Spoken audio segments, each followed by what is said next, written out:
আজকে একটি বছর হয়ে গেল আমার মাওলানা মসজিদের ইমাম রইসুদ্দিনের হত্যাকারীদের বিচার এখনো পাইনি। কথা বলেন ঠিক না বেঠিক? আগামী 27 এপ্রিল ঢাকার প্রেস ক্লাবে আমরা সেখানে বিশাল বড় গণজমায়েত করে প্রতিবাদ করব। হত্যাকারীদের বিচারের দাবিতে রাজপথে আন্দোলন করব। প্রধানমন্ত্রী বরাবর আমরা স্মারকলিপি প্রদান করব ইনশাআল্লাহ।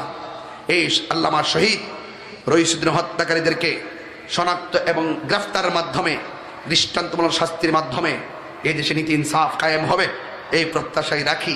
কথা বলেন ঠিক কিনা? আল্লামা শহীদ ফারুকের কথা আমরা বলি নাই, যাকে ঘরের ভিতরে ঢুকে হাত পা বেঁধে রক্তাক্ত করে দুনিয়া থেকে বিদায় করে দিয়েছিল।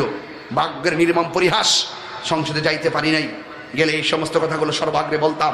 অনেক কথা আমার ভিতরে ছিল যে এই কথাগুলো বলার মতো কেউ নাই। আমরা সংখ্যা বেশি হওয়ার পরও রাষ্ট্রতন্ত্রের কাছে আমরা দূরে কেন? আমাদের পক্ষ থেকে প্রতিনিধিত্ব রাষ্ট্রতন্ত্রের গুরুত্বপূর্ণ জায়গায় না থাকার কারণে আমরা সংখ্যা বেশি হওয়ার পরও আমাদের কথায় কাউন্ট হচ্ছে না। তবে আপনারা মনে করবেন না যে আমি ফেল করছিলাম।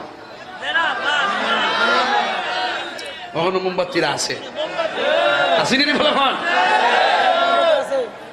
আসেনি, কখনো মোমবাতিরা আছে, আছে তো। জয় মোমবাতি।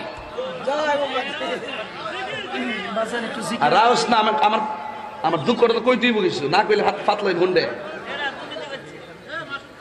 এতদিন ফতুয়া দিছে অন্ডারশন জায়েজ না, এখন জায়েজ। হ্যাঁ যাই হোক, থাকলা রাগ, চিল্লাইস না। আমার কথা কি আপনারা রাগ করছেন, গুসা করছেন?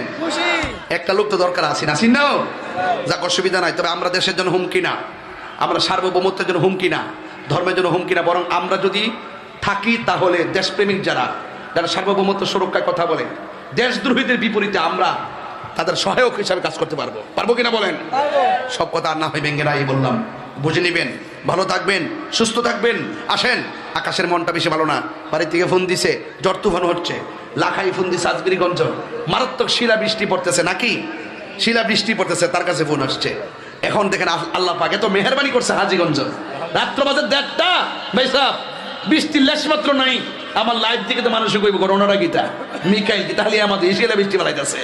এই দিকটা নাই কি লেখা, ওইটা কোনো না কোনো দোয়া কবুল হয়ে গেছে। আল্লাহ পাক এই পর্যন্ত আপনাকে ভালো রাখছে। কথা কোন ঠিক না বেটে? আল্লাহ পাক আপনাদের সকলকে বোঝার তৌফিক দান করুক।